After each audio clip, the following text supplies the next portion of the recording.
All right, everyone, you've stumbled across episode 3 of the Big Picture Podcast. Yes, I am wearing the same clothing because we recorded these back to back. Haha. So, this one's going to be a little more laid back because we got my good buddy Tom Sieber joining us. How you doing, Mark? Buddy? Thanks for having me on. Oh, it's my pleasure. So this is episode 3. We're gonna be doing a deep dive into politics, and we're going to talk about the political climate. Where are we? We're going to talk money in politics. We'll talk gerrymandering. We'll talk, all sorts of stuff like that. So, Tom, tell us about yourself. Hey, it's come a long way since our first meeting over in Anduzzi's a number of years ago, huh? Yes. To talk about that, I was the budding chairman of the Brown County Republican Party, and Tom was... I think you're former at that point. I was just leaving. I left the position of the Democratic Party of Brown County chair in 2010, but I was on the Democratic Party of Wisconsin Administrative Council 2010 through 2012 until after I got elected to the county board. Then I gave up that position. And funny thing, I don't know if it was foreshadowing or whatever, but I think at that meeting is the first time someone ever said to me, I'll bring you a membership application. You remember that? I do. I tell that to a lot of my Republican friends. Yeah. How far I've come from that. That's for sure. From that first meeting. That's for sure. I still got the applications if you want one. Yeah. Well, yeah. Let's do it. So what's your background? What's my background? Good question. Born and raised Green Bay, Wisconsin. Grew up in my family's small business, which I purchased and bought, which I now own. That's my full-time job. I'm also a county board supervisor. Got elected in 2012. Currently serve on the Brown County board, where you and I had served for a term and a couple months. Bookend 1 in 26. It was a good time, good experience. So I missed that. That was a lot of fun. Yeah, that's kind of the general background. If you want a little bit about political history. Mm-hmm. My oldest daughter was born in 2004, so I decided to look around a little bit at the political landscape, what kind of world she was going to grow up in. And there were a number of things at the time that I just did not agree with going on. And before that time, I would say I probably leaned Democratic. I voted for Tommy Thompson. I voted for Mark Green. There was one election where I voted for one person of each party just because I didn't think the system was working for the people. So we needed to shake it up. So what better way to do it than making sure everybody who puts their name on the ballot gets a vote? So, but in 2004, you saw George Bush, President Bush at the time, roll tanks into Iraq. And I wasn't one of the people that was out in the street saying we can't go to war, we don't fight wars. I understand they're necessary. I understand we need to fight them. What I did say was there better be weapons of mass destruction. And if they're smart or have at least one brain cell working, they will have weapons of mass destruction right over the border, and they will magically find them. You're smart enough to build the case. You're smart enough to plant the evidence. They didn't even bother. They just said, we're not even going to bother planting the evidence. We're just going to, the complete buildup and all the evidence to that war, they just ignored. They just swept it over. Nothing happened. Yay, we're in Iraq. And you can see what a mistake and a boondoggle that was. So there was no reason for us to invade Iraq, and I would argue that it exasperated the terrorism situation at the time. And I had friends that were over there fighting, and they were over there fighting for a personal vendetta and not for weapons of mass destruction, not to protect our country. So that's a pretty powerful place to start realizing that politics and how they affect you. So decided to do something and get involved. That was also the times when you're talking more or less about the gay marriage bans. Yep. I've got family members in the LGBT community. Me too. You realize that when they start talking about them in terms where you can't love somebody just because you can't love who you want to love, and you got to somehow hide that, or you're not as good as other people, you start realizing that your politics matters, your votes matter. You need to pay attention. You need to get involved. You need to work to make your state, your country, your community a better place, especially when you have children and you want to make sure that you leave what you found better than you want to leave it better than you found it. So the only way to do that was through politics. And I think you and I were both hear the same stories from people around saying, Yep. politics this, politics that, politics this. I'm like, what have you done to make your community a better place? There's not a lot of people that want to get involved in politics, so we need more people to step up to the plate and do it. Since 2004, I've been working to get people elected that I know will do a good job, not toe the party line, but to do a good job and to represent the people that they're there to represent. So I got involved in 2004, and it's been a ride since then. Oh, that's cool. I don't think I've ever publicly said this. When I first thought about getting involved in politics, when I was out of high school and I wanted to join the military. And so I took the ASVAB test, and then I remember sitting in the recruiter's office, and he's like, you scored a whatever, you have the world at your fingertips, what do you want to do? And I said, I want to be involved in intelligence. And he said, great, sounds good. Go to Milwaukee, you do your physical, blah, blah, blah. Well, my neighbor is a recruiter for the National Guard. And I talked to him about this stuff, and he says, you're gonna die, because I have a life-threatening allergy to peanuts. Yeah. And so like the meals that they eat are chock full of peanut oil to keep, soldiers' protein levels and everything, which makes sense. And so the next day I went to the recruiter's office, and he's like, just don't mention that. Oh, wow. And so I couldn't, and then, we talked further, and I couldn't join. Okay. And so I wanted to serve my community. I was like, well, how do I do that? And so that's what brought me to politics, was because I wanted to make the world a better place. Right. And I wanted to fight for something. Mm-hmm. And I the LGBT thing, that's exactly what made me leave the party. Mm-hmm.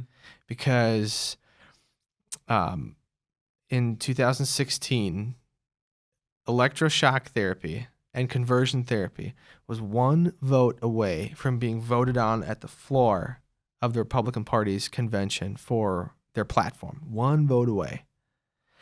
To even talk about that at a county caucus level and ride it up to the state and ride it up to the, that's bull. That is ridiculous. And when I brought that up to people, they said, well, that's why we have these discussions, because it's like, yeah, but I don't know. I'd like horrible. Mm-hmm. And anybody who thinks that is I mean, I hate to use this term, but a really deplorable individual. That's gone through the ringer. There you go. But you know what I mean? Like that. Yeah. That is a terrible thing to think. I mean, you talk about dehumanizing people, and from the party that says you should be free to live the life the way you want to, as long as it doesn't conflict with their religious beliefs. But on the other hand, let them live their life. Who cares? It doesn't affect you one way or the other. Well, and I hate to, throw facts in people's faces, but marriage is a religious ceremony. It's actually not. Nah, it's illegal. Number one, it's illegal, and number two, it didn't start in religion. It started as a way, like way back in like the day, where families divided like property and stuff. You know what I mean? Not people as property, but like that's what marriage was. Oh, it was God. Nope. Wrong. Anyway. So we want to talk about political climate. Where are we right now? Well, I'm an optimist, so I like to think things are getting a little bit better. Yes. Whether they are or not is a matter of discussion, but I'm hoping things are getting better.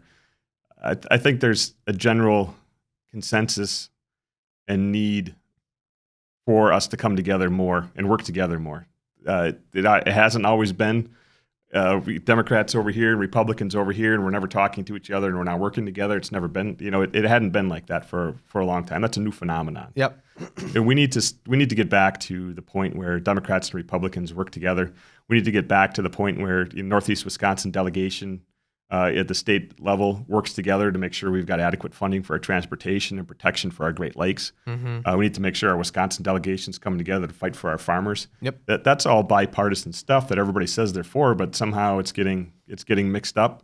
And I think maybe we'll get into more of that stuff later. But I think we're on the wrong track, and we need to get on the right track. And hopefully there's some steps and some candidates that are going to be talking about that. I think one of the mistakes that people make is they lump everybody together. I mean, there's some really good, decent people on the Republican Party. For sure.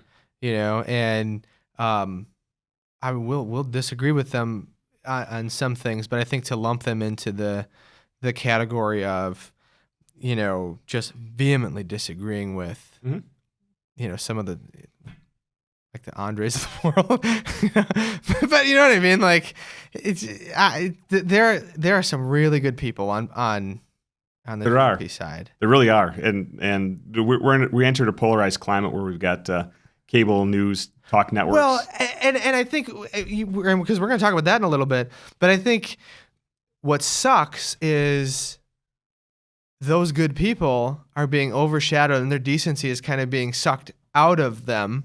They don't get ratings. Common sense people who agree on something and have a solution to a problem don't get ratings. So why have them on TV? What gets the ratings is the sound bites. You got a 5-minute interview. They're all looking for, the clip where they say something controversial. And who blames them? That's what they're in business for, right? They're in business to make money, to sell ads. They got to be the number 1 rated station, the number 2 rated station. Everybody looks at ratings so they can sell advertising dollars. So they're looking for the soundbite that will sell advertising dollars to get people to watch their station or listen to their radio station or radio program. So where did this start? How did we get to the political climate that we have? Yeah, well, I know you had said we were talking about this, so I put together a quick timeline. Oh, good man. You did. Good. As you have said, you came prepared. Well, just a little bit. I mean, it's not that much. It's it's 5 lines, so it's not all that much. But what I like to say, this is a county board level, and you've said it before that facts don't mean as much as they used to, but I still like to use them anyway. So what I came up with, what I thought was the first point, and I think that the time frame really makes sense from the politics that I know and understand. 1987, the repeal of the Fairness Doctrine. For people that aren't aware of that, and I've got the exact definition here, it required stations to provide free airtime for responses to any controversial opinions. So it was required before that if you had a right-wing talk show host spouting opinions, you would have to have a liberal come on and give their opinion on the same topic so people could hear both sides. And the airwaves are owned by the public, so that made a lot of sense. Repealed in 1987. That's when Rush Limbaugh came on the air. Yes, it was. And he became the number 1 rated radio show host through the topic and the format that he had. It doesn't take much to realize that's an idiot with a microphone. I can do that. So there spawned microphone. Hey-o. I didn't say that. That spawned right wing radio, right? And it became a ratings bonanza. People were listening to this, and more shows, more time on air, complete change in radio format. You had now right wing conservative radio stations, not just a program, but entire stations. To prove that's correct, in my opinion, 1994, Republicans win control of the House of Representatives and award Rush Limbaugh an honorary membership in their caucus. When they took the House for the first time in 40-some years, they awarded Rush Limbaugh an honorary membership in their caucus. That tells you how much they valued him and what he did for them and getting them to take the majority in the House of Representatives. That, of course, was under Bill Clinton. 1996, Fox News began. Rupert Murdoch realized and saw that there's so much money to be made in talk radio. He turned it into a TV station. Yep. So there you go. 2002, January of 2002, Fox became the number 1 quote-unquote news channel. Now, if you really believe Fox News is news, you watch it too much. Following that, and where this gets into the money, 2010, Citizens United was decided. At presidential campaigns, you look at the spending following the decision. 2012 presidential campaign spending exploded on top of other finance. I mean, it was ramping up incrementally. Yeah. But after Citizens United, it went crazy. So what we ended up with is, and to retaliate, the Democrats came up with MSNBC, right? They see what Fox News is doing. There's money to be made there. Let's try it out with the Democratic side. So we got MSNBC. You cannot win a contested primary without the support of your base. You go to your base on Fox News, talk radio, and MSNBC. That's where you go to your base. And then you've got the unlimited gerrymandering, the Supreme Court that came out that basically said you can do whatever you want to with these lines. So now we've got partisan districts, partisan media, and unlimited amounts of money coming in to buy representatives and buy votes, so they're no longer worrying about the people that they're supposed to be serving. That's all contributing to the climate of what we have today, in my opinion. Yeah, I mean that was a That was a very good list.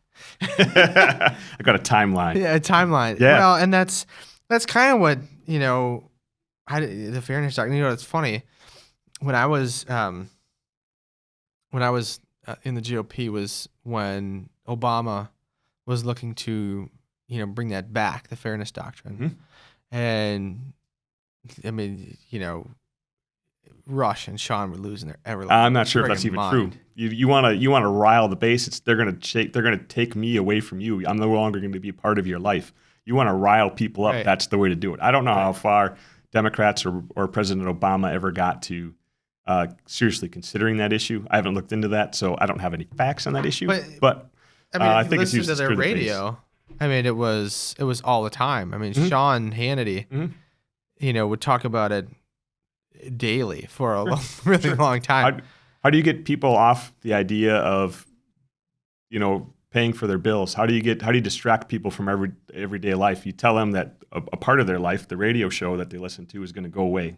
That's how you distract them from the issues that are actually matter to them. They should be voting. Yeah, one of the a friend of mine who was in Washington for a while, he mentioned that Contract for America year. What was that? 94. Mm-hmm. Yes. Yeah. That kind of shot things right in the foot, because before that, Democrats and Republicans would like talk to each other and meet with each other and try to work together. And after that, because Newt Gingrich, it was like the playbook, and you don't talk to them; they are the enemy. And that was one of the turning points where Republicans didn't look at Democrats as colleagues unless they're trying to do a tongue-in-cheek, oh, my colleague on the left, one of those type of statements. Sure. They went from a colleague to an enemy. Mm-hmm. And it's just, it blew up with the Clinton impeachment, and then, with the Bush election, and then I put the entire Obama administration because, and then it says Trump in bold and then talk radio. But there was a comment that Hannity had, and he had to defend it, and I think it was right after Obama was elected, where he said, "I hope he fails." Mm-hmm. Do you remember that? Mm-hmm. And like, what an anti-American thing to say. Mm-hmm. I mean, I don't hope Trump fails. No. I mean, Absolutely not. I mean, he's a terrible person, and I totally disagree with so many things he does. But nobody in their right mind should be wishing the leader of the free world would fail. No. Nobody should be wishing that. Nobody should be saying that out loud. Everybody should be saying, I'm not sure Trump especially isn't fit to be president. I will do whatever I can. No, he's totally not. I will do whatever I can to help him, but he does not want anybody's help. He does not. He's doing it his own way. I mean, you should never be wishing the president of the United States of America fails, ever. Right. No, I hope maybe you should go back to where he came from. Oh my God, what the hell though? Like how did we get? I can talk for a long time, but sometimes I'm just beyond words. Mm-hmm. Sure. And that happened. And even when people booed at an Obama rally, what did he say? Don't boo, vote. Right. Right. Trump just, that's funny. Yeah, we could spend 2 hours on the president, I think, at least. And I never in my lifetime thought I would be witnessing the behavior that I'm witnessing out of the president. And never in my wildest dreams would I think that a party would stand behind that sort of antics and demography or whatever it is, whatever you want to call it. I would never thought anybody would do that. If you look back to Ronald Reagan era, the Bill Clinton era, if either one of those two, George Bush, Ronald Reagan, Bill Clinton, the presidents I'm most familiar with, if any of them would have stood up and asked Russia for help, that would have been the end of their political career. Right. End of their political career. And then to come out and say again that I would accept their help if they wanted to help me again, that is just beyond comprehension. You do not take help from Russia. You take help from American citizens who want to make this country a better place, not from a foreign power that wants to destroy us. I don't know. It's a simple, clear-cut issue. I mean, yeah. How do you still support a person like that? In my wildest dreams, I would never cross my mind. But I think, we're at a point where, how do you support them? Because they don't They don't care. You could tell. Trump said it himself. I could shoot somebody on Fifth Avenue and you'd still love me. Mm-hmm. Like, and I don't understand. He could lie to the FBI, or Sure. he could. I don't understand why people are so violently supportive of this guy. Yeah. You have to have somebody on and find out, because it's not me. I mean, and like facts, they don't matter. Don't matter. No relevance. No, we were talking off camera that during the 2016 election, Hillary Clinton, during one of the debates, was wearing a white suit. Mm-hmm. And there was a picture, and this went around Facebook, and people shared this, and I saw this more than a handful of times. She was leaning down to shake someone's hand. She was on stage, and there was a bump in her back, and to sane people, it's a battery pack for her microphone. Mm-hmm. And there was the meme that said, well, you know what this is? This is a dialysis pump. And Hillary Clinton is about to die. But here's the thing. Where it started, if and sometimes I would listen to Sean Hannity just to, listen to what, and I would encourage everybody to listen to those things just because, it will really strengthen what you believe. Mm-hmm. But Sean Hannity was perpetuating at the time, Hillary Clinton's wearing these anti-dizzying goggles because she has mental problems because she fell on the trip and then all of a sudden she had this concussion so then people, and I don't know if it was Russia or whoever it was, took it one step further and said that Hillary Clinton's about to die and that's a dialysis pump and she's on freaking life support. Mm-hmm. And people shared it and they believed it. Mm-hmm. And these people are going to vote. And if I saw it 5 times, how many times did other people see this? Sure. Complete bull. Yeah. Welcome to politics, right? Well, but it didn't used to be like that. Not to that level. I would No. say it was never to that level. But you're seeing the Fox News in particular. Most of the people, and I've got friends that only watch MSNBC, but most people that I know like to mix up between MSNBC and CNN if they're watching national news to get a couple sources of news. And I've been watching Fox News a little bit lately. I try to watch all 3 stations now just to kind of see what's going on, especially their morning program. What are they talking about? What are their headlines? I try to stay away from the opinion shows because they're they can get out of hand. Yep. But you're watching Fox News, and Donald Trump's got low approval ratings. How do you boost his approval ratings? We have average people on there talking about how great he is. So they had a segment on where they had he went to a wedding when he was at his New Jersey club, and he went on. Yeah, just very recently, and he stopped into the meeting. They've got the groom and the bride on Fox News live in studio to talk about meeting the president. Are you kidding me? What, you don't get more propaganda than that. How do you trust that news source is fair and balanced?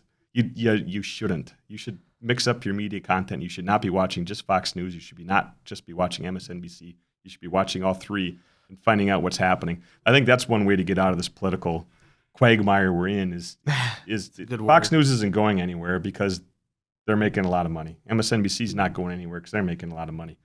The only way, it's up to us to pull ourselves out of this. It's up to us for the future of our country to pull ourselves out of this. And that's by not trusting one source of news. It's by consuming multiple media channels and actually keeping an open mind when you hear this stuff and using your brain. Do you really think that battery pack on Hillary Clinton is a dialysis machine? No. I bet you if you talk to those people that reposted that, I bet you 99% of them, they sit down and think about it for 3 seconds, would be like, no, I don't think that's well, that's the thing. So I like one of the people I commented and I was like, do you actually believe that? Mm-hmm. Like that's a battery pack for my, like, do you actually think that that's true? And the response was, well, I don't know that it's not. Right.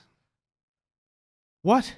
Right. Like, are you stupid? Yes. And I hope they're watching this. Well, I mean, yeah. But then you go into like some of the other stuff where Trump will say, I did more in my first 2 years in office than any president in the history of the country.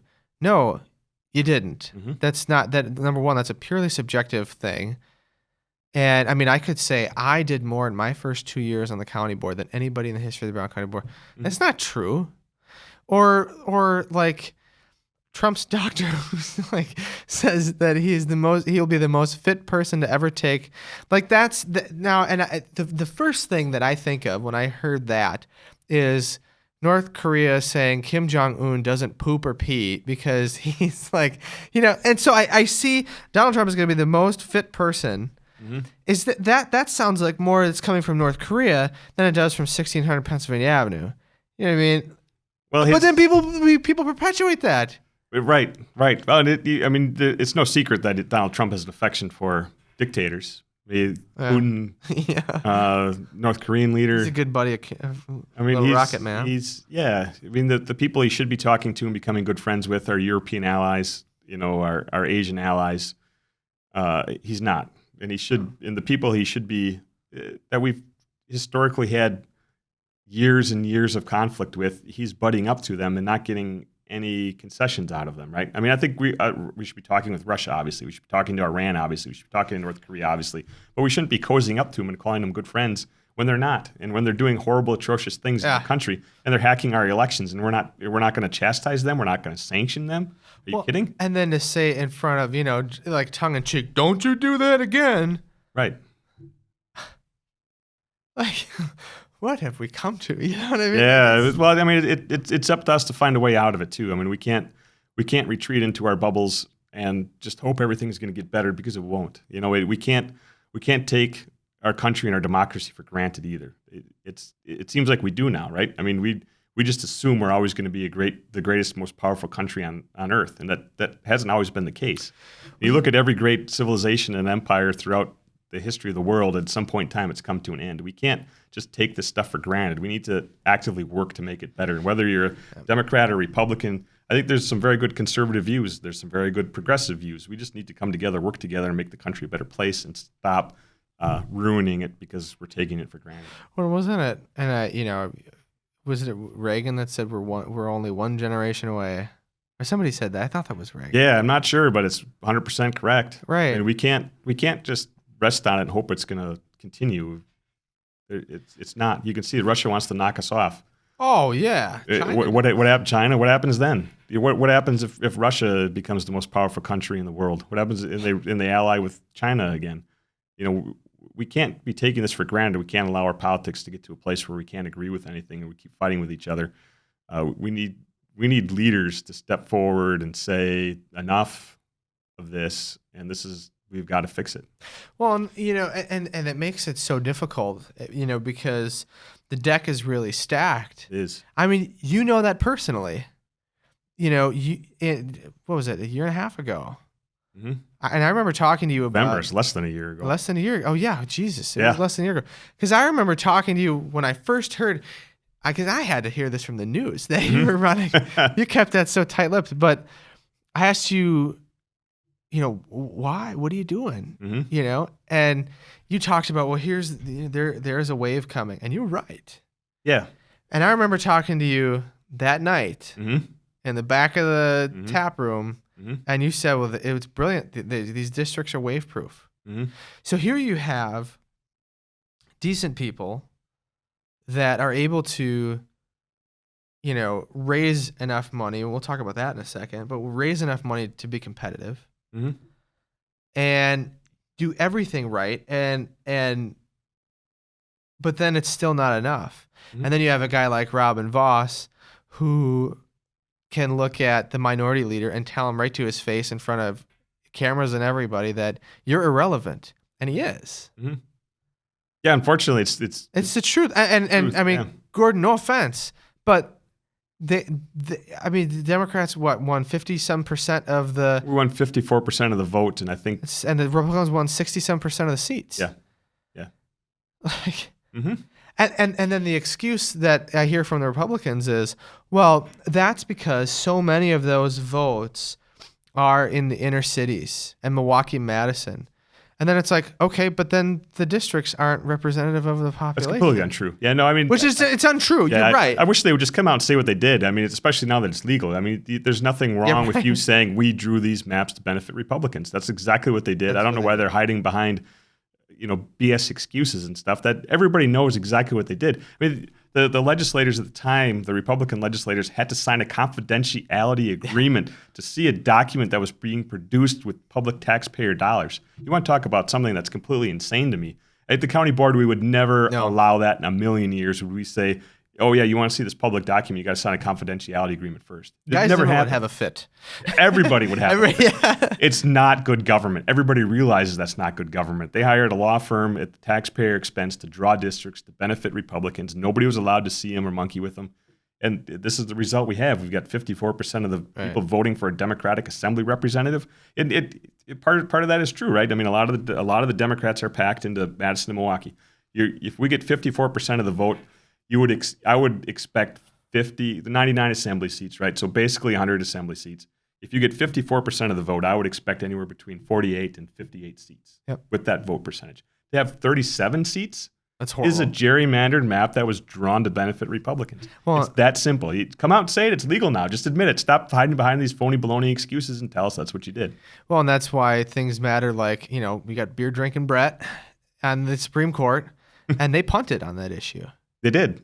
They did. And it's really bad. And I remember when I was first in, I think the first race I worked on, statewide, was John Klinke's. And because I went to CCD with his kids, and he went to church, and I knew him. And John Klinke's a good guy. Sure. He's a good man.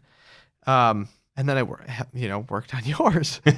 But the difference between that district is stark. Yeah. That district had, just about all the east side of Green Bay. It had 2 wards of the west side. And what is it now? It made sense before, right? I mean, before you had the 88th, which was basically the east side of Green Bay. Yep. The 90th was the west side of Green Bay and part of Howard. It made a lot of sense. It's very easy to describe.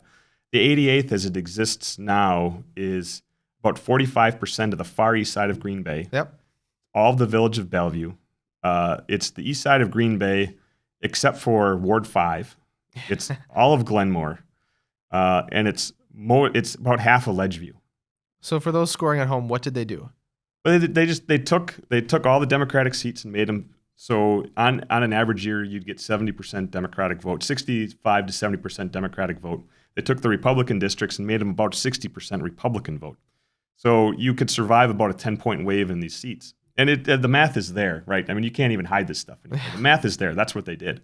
So you've got to have an 11 or 12-point wave, and at that point in time, the Republican gerrymander wall collapses, and they end up with very few seats because they're drawn for 60%, which is can stand even a big wave. A 12% wave is enormous. So they deserve to they probably get wiped out anyway. So that's how they drew the maps. That's why you've got such funky districts, and you've got districts that have really no similarities whatsoever in them, but they're all one district. I mean, and I've said this a bunch of times, and I'll keep saying it.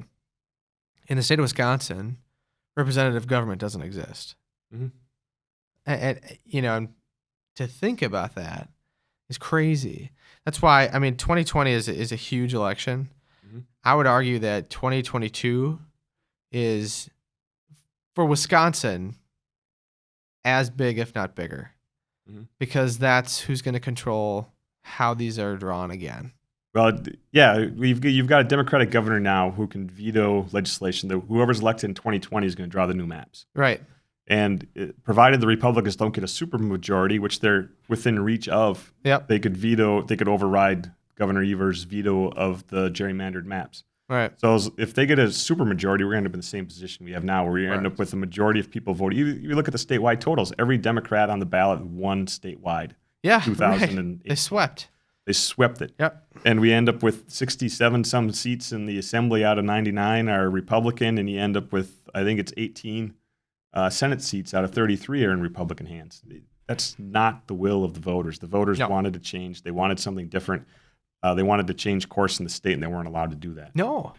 Right. I mean, it's like, how you don't get any more stark than that, though. No, you don't. You don't. I mean, Scott Walker was, and potentially, he's the poster child for what conservative reform looks like.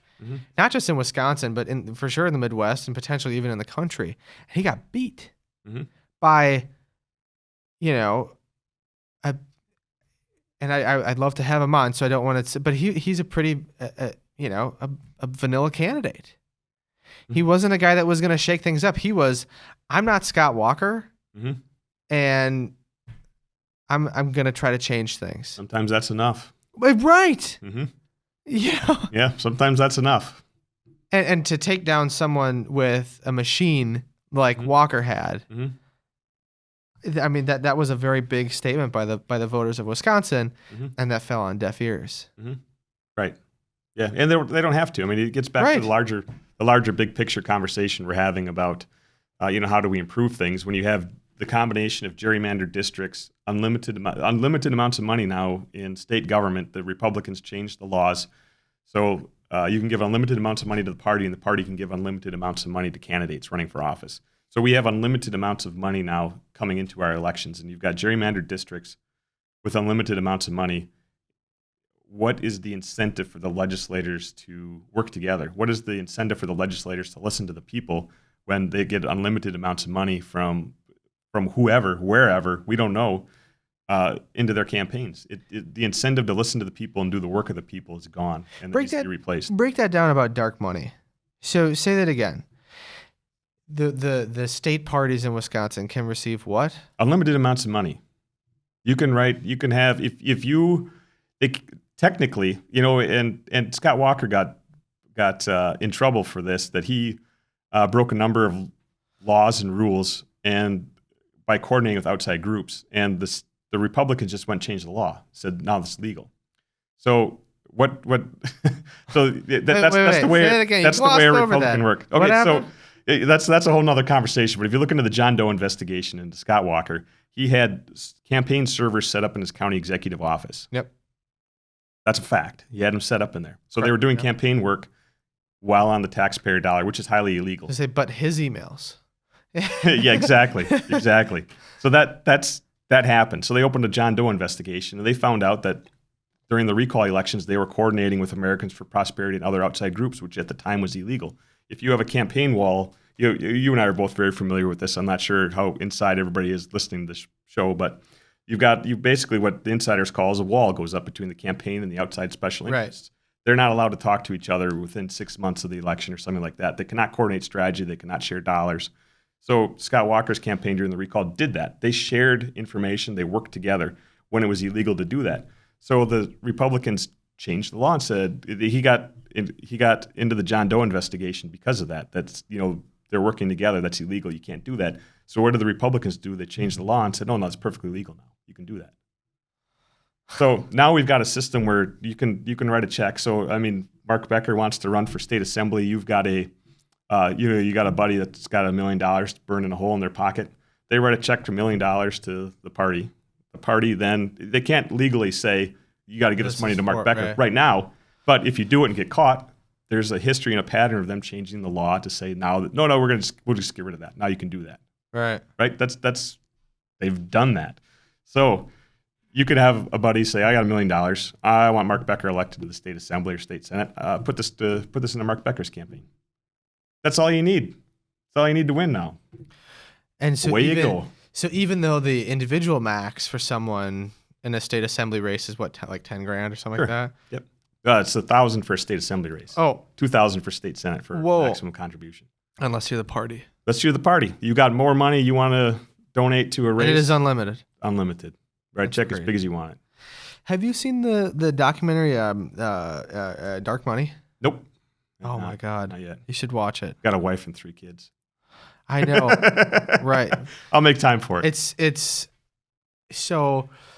based in Montana, and it just talks about I don't know who owned the Montana paper, but they shut down this Montana paper. So this guy started kind of like the Press Times, right? He started a paper himself, and they started digging into this race between dudes for, I don't know if it was Senate or for governor or some race, but they talked about, and they really break down some of the discussions and some of the issues that they're having, where people give money to these third-party groups, and then there was a race where this group said that this lady who was running for state senate had some extramarital affair. Never happened. She didn't do it. Right. But the smear campaign went on. They can't trace where this money came from because it's some organization that rents a vacant, office space. And they have no idea where the money came from. They have no idea who was responsible for it. But it cost her seat. Mm-hmm. And so then the candidate who had benefited, now they're beholden to these people who spent $800,000 on mailers smearing this. I mean, like, what goes on in politics is it's dirty. It's dirty, yeah. I mean, well, you go back in the history of the country, and there's been some pretty brutal, damaging things that have been done throughout our history as far as politics are concerned. It goes back to the founding, I believe, of the country, and probably before that. Stuff like that's going to happen in politics. It's. I would hope we would have advanced to a point where if you're going to send it up, put your name on it. We've got technology now. There's no issue with that, right? If you're going to say it, put your name on it. We do have free speech in this country, thankfully, but I think that right should be reserved for individuals, not corporations. And I think if I make $20 million a year, $100 million a year, and I want to put should your voice count more than my voice, where I'm making $25,000 a year? It's a complete imbalance that their voice counts more than your voice now, because you can put as much money into politics as you want to. It should be a more level playing field, and trying to get to some solutions rather than just complaining about stuff. You've got to overturn Citizens United and understand that people are people and corporations are corporations, and people have rights and corporations don't have rights. Yep. So we need to get the money out of politics as a big first step. The fairness doctrine certainly should be on the table to make sure that people don't just hear one side of a story. That's how the worst propagandists operate, is when you are the one and only trusted source of information. That's how you win. You got to have diversified media, and you got to have you got to make sure that people are hearing both sides of a story. So yeah, and then what the Republicans will say is, well, Citizens United, you Democrats have unions, and the only way that we can combat that is if we have our corporations. And that's the talking point. Yeah, it's that's ridiculous. What they say. It's ridiculous. I mean, it's not. Politics is an unfair game. I mean, they've got rich executives that you look at Mitt Romney and his group that funded his campaigns. You've got a lot of wealthy people that are willing to put money into campaigns. You've got unions who are working class people that shower after work for the most part and work hard every day. I'd rather take money from them, but it is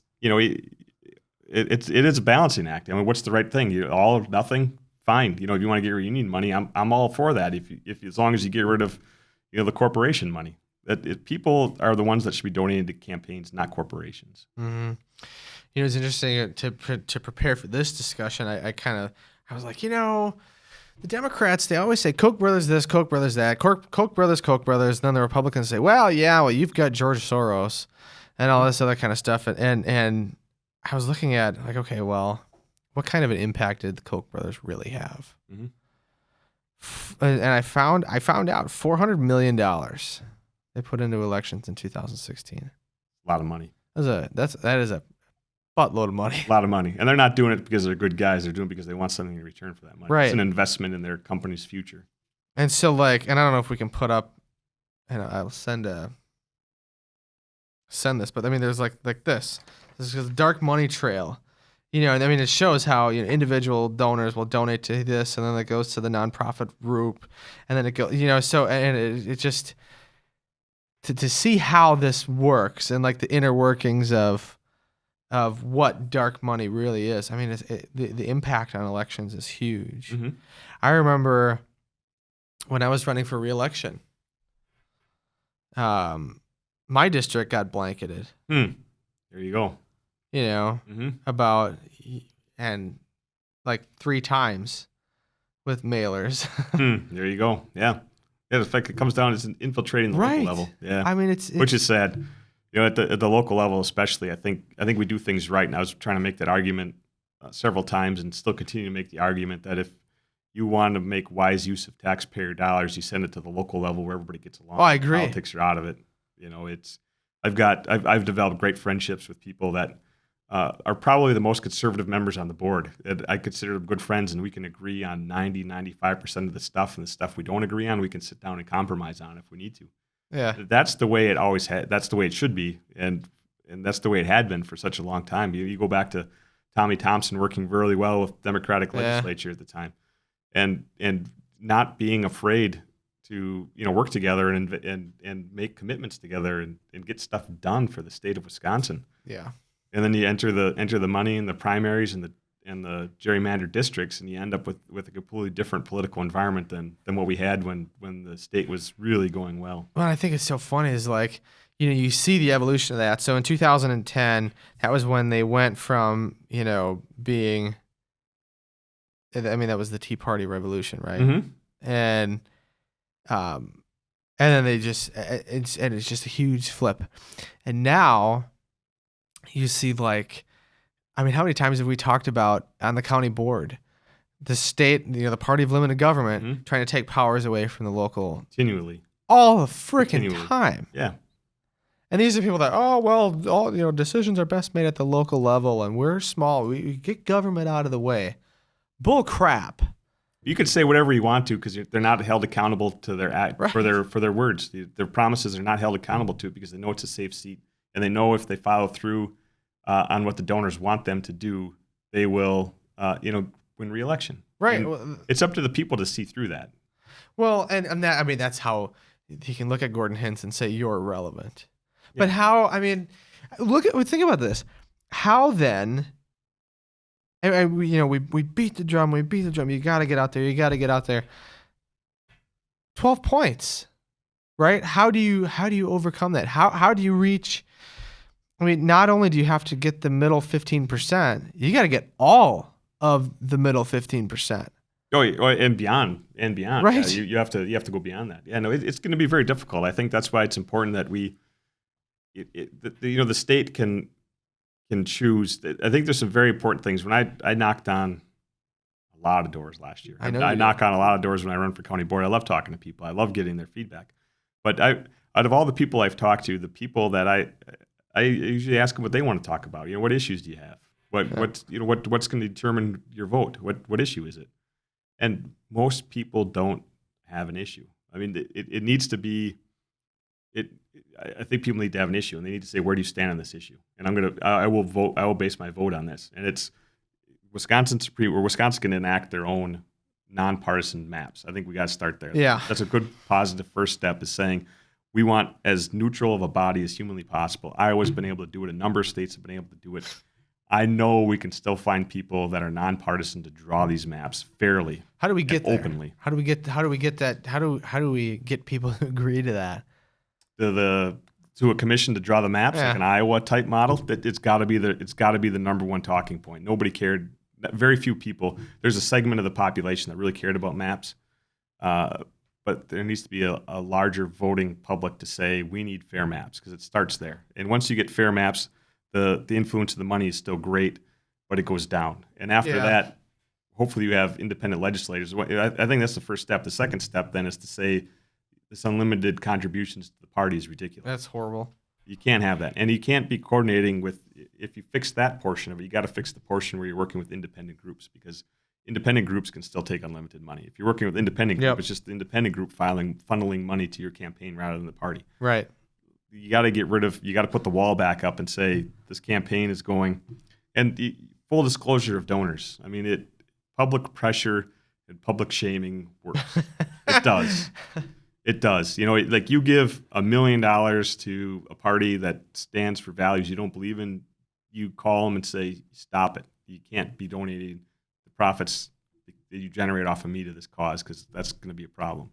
It's got to take more civic involvement. And part of the problem has been people are just pounded into the ground saying nothing's ever going to change, nothing's going to happen. I think that's part of the rise of Donald Trump was this guy's going to go there and shake it up. It's a big middle finger to D.C. And I think that was part of it was electing Barack Obama as well, saying, you see the you see the vein of racism in our country rearing its head again. Oh yeah. And I think part of the appeal to Barack Obama was like, hey, let's stick Barack Obama in there and see what these guys do with him. Complete outsider, not connected to anybody.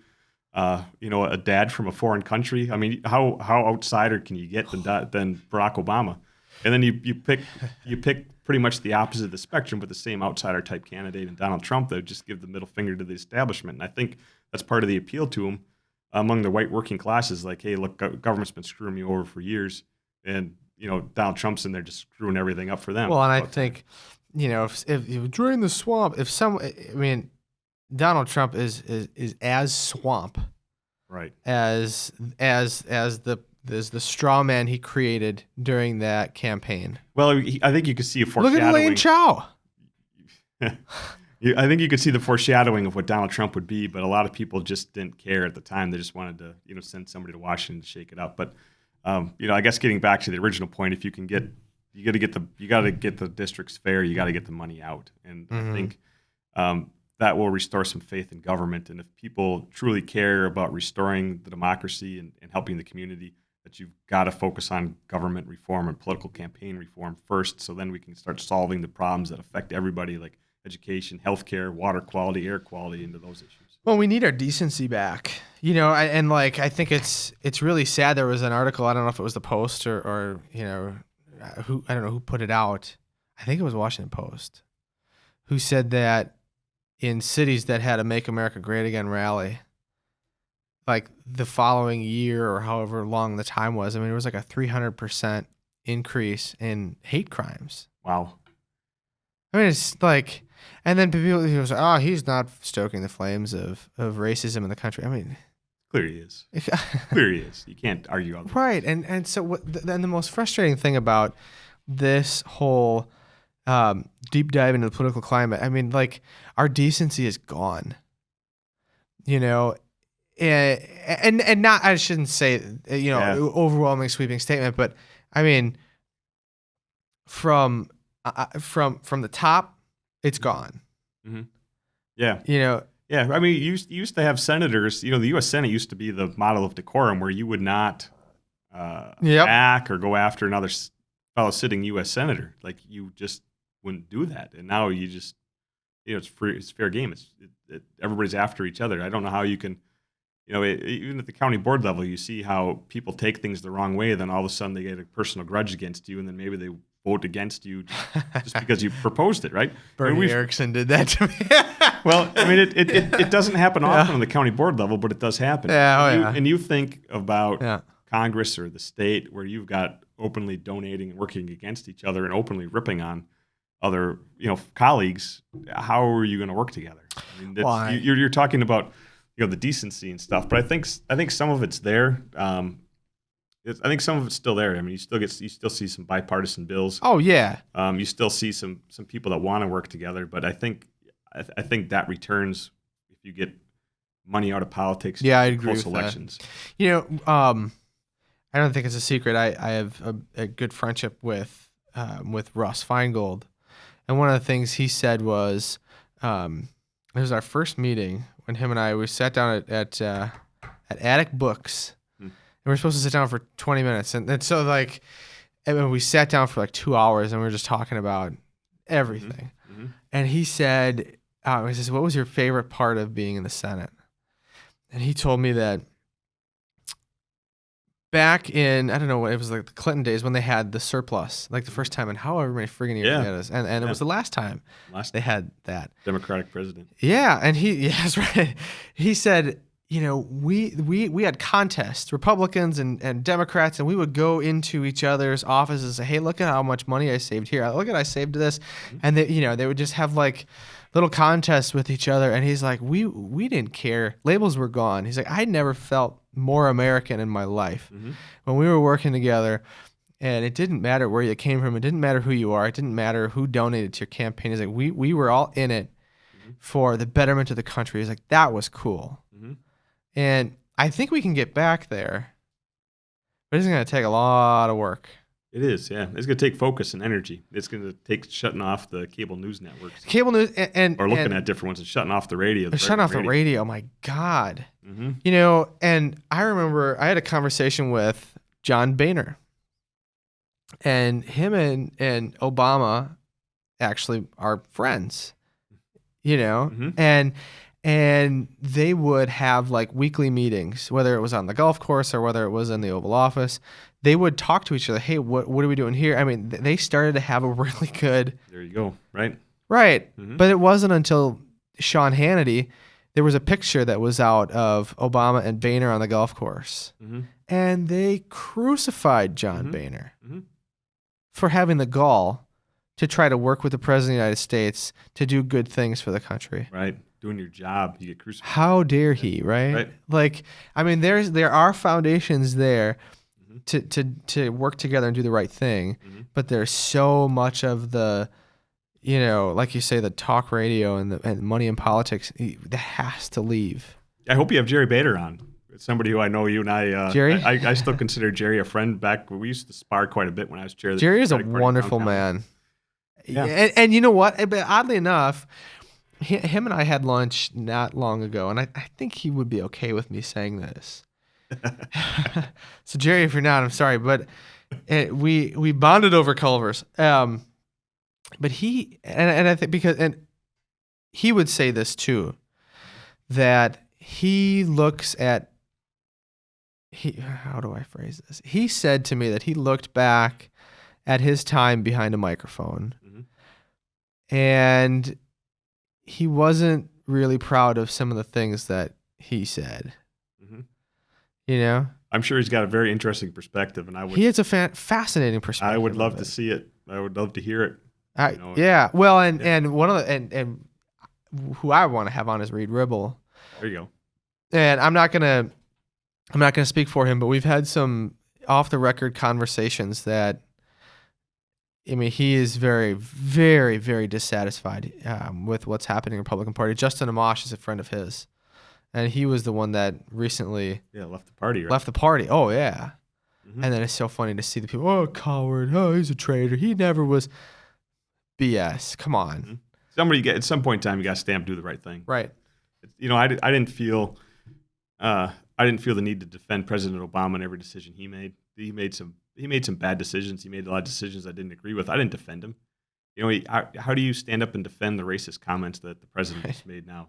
President Trump made. You can't defend those. Don't defend him. Say that was horrible. You got chastised and put him in the corner. That's what President Trump's a big bully. The only way to deal with bullies is to isolate them. Well, and what is, I mean, I know people that are in the GOP. I mean, I was deep in it, man, and I do consider some people that are.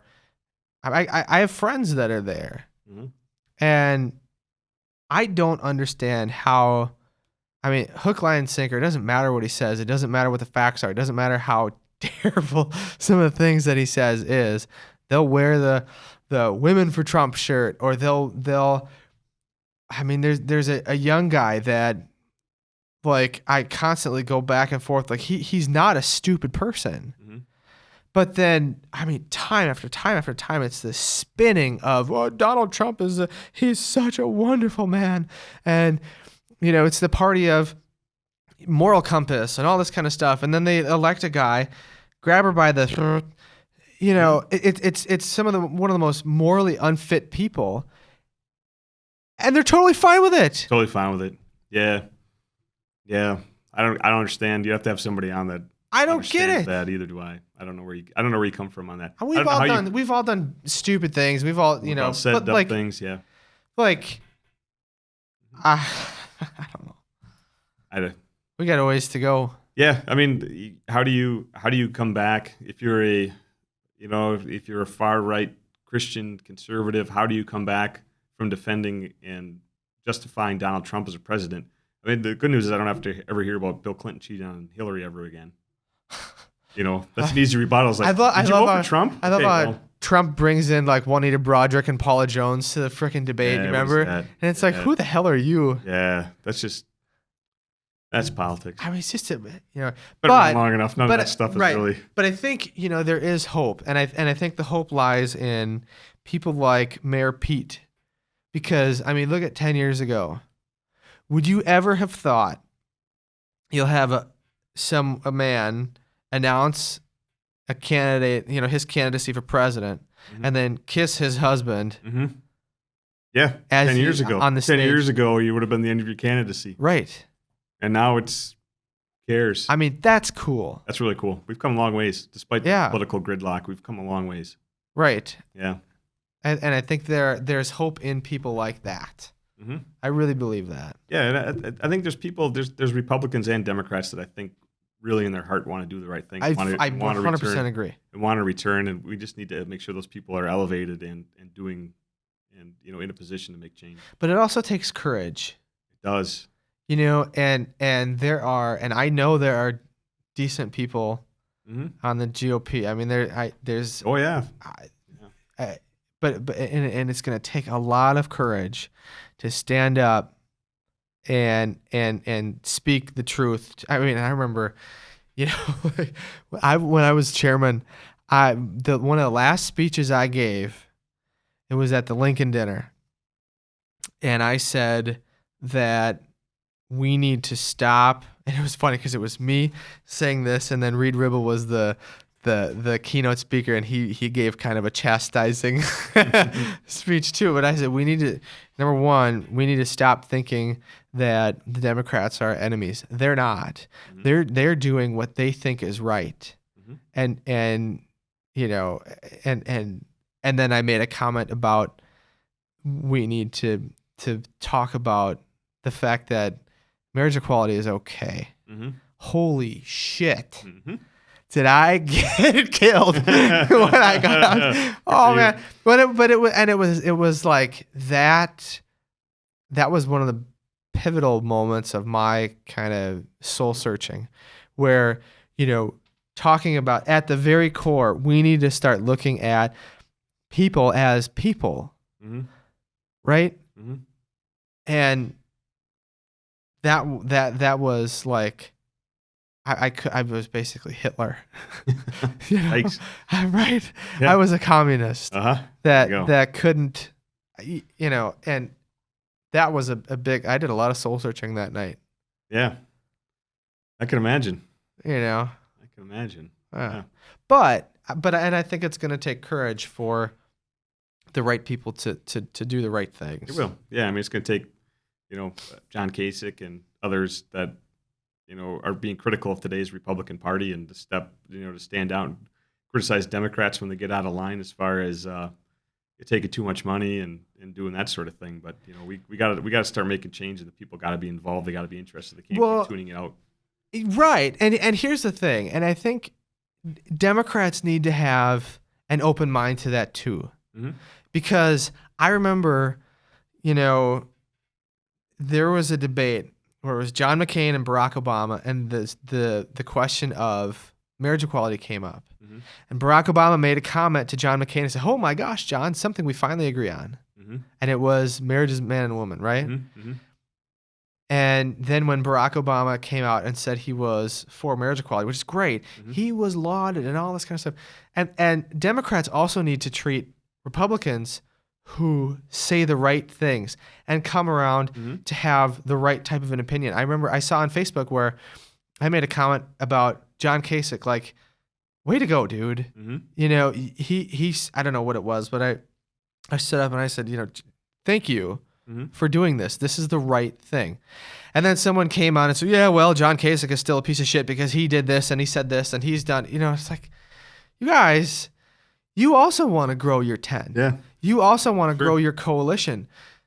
There has to be a little bit of openness to that, because when that openness happens, that's when Republicans are going to be like, well, I agree with that guy. Mm-hmm. And if these Republicans are saying he's a piece of crap, but these Democrats are saying, hey, go him, well, maybe, I mean, that's how change happens. Mm-hmm.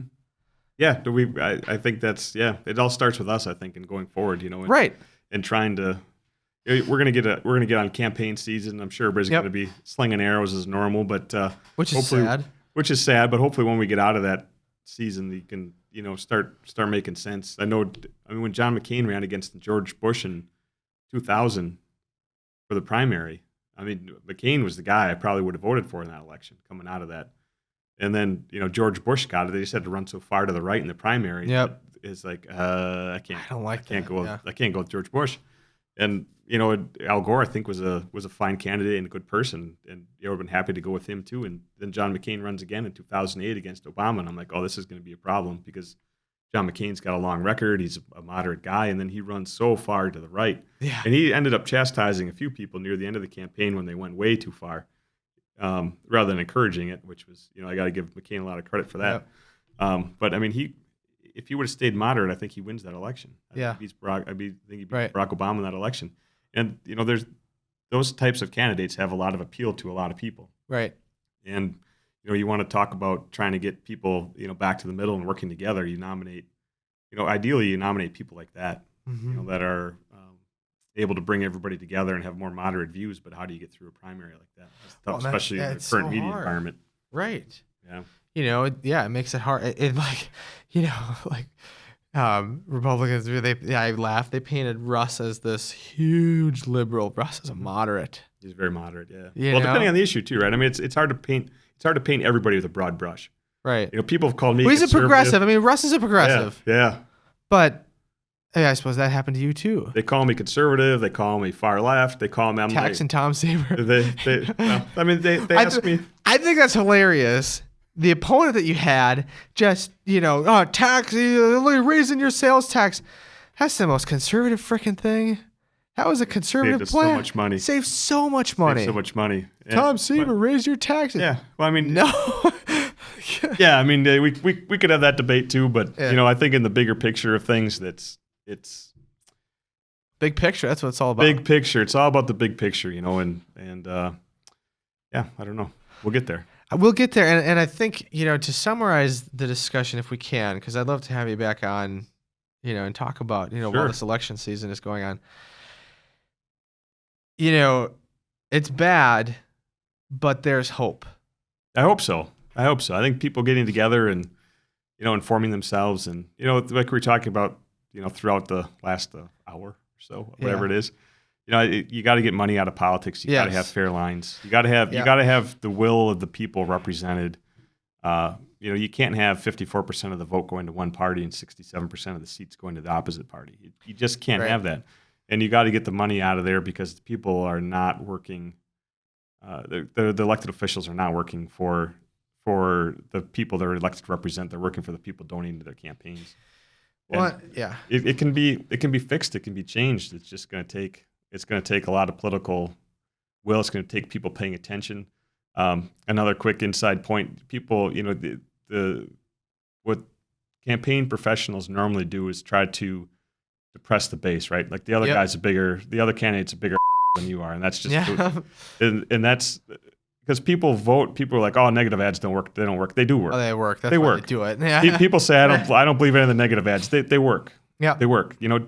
If run on why you're running, right? Mm-hmm. And run on your policy disagreements. I don't have a problem if somebody says, I disagree with the sales tax, even though maybe they agreed with it before the campaign season, disagreed with during campaign season. But disagree on the policy decisions. Don't start making people out to be an when they're not. There's plenty of good people out there. There's plenty of good Republicans, plenty of good Democrats. Yeah. Just disagree on the policy. Let's have a fight on healthcare. Let's have a fight on education. Let's have a fight on taxes. Whatever the issues are, let's talk about those and see where people end up. Well, I think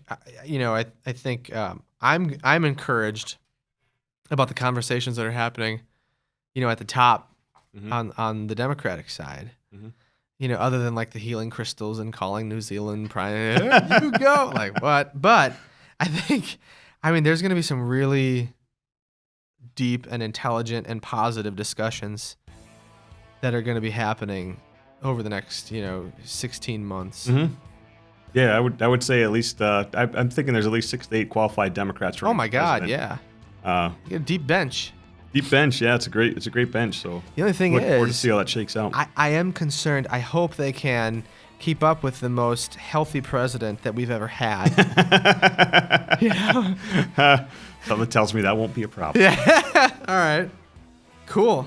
Well, you want to come back? You let me know, my friend. Yes. Well, I would like that. Yeah. Cool. Well, thank you all for listening. If you made it all the way through, and as always, you can like the show, subscribe to the page.